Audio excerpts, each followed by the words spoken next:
tere õhtust! Tervitame kõiki õpetajaid, õpilasi ja teisi külalisi, kes meie pallile on saabunud. Meie kevadpall on üks imeline sündmus, kus kõik väikesema õpilased ja õpetajad tulevad kokku, et koos tantsida. Ja seda on kõige pidulikemas riietes. Palju ilusaid tüdrukuid siin on. Ja millised kleidid? Jaa, tõepoolest, vaata kui uhketes ülikondades meie poisid on. Õpetajad kohe säravad täna. Meil on siis kohe juubelipall.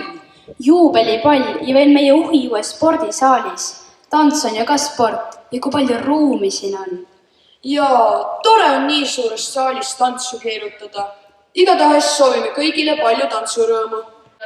Aga nüüd palume kõik avavalsile.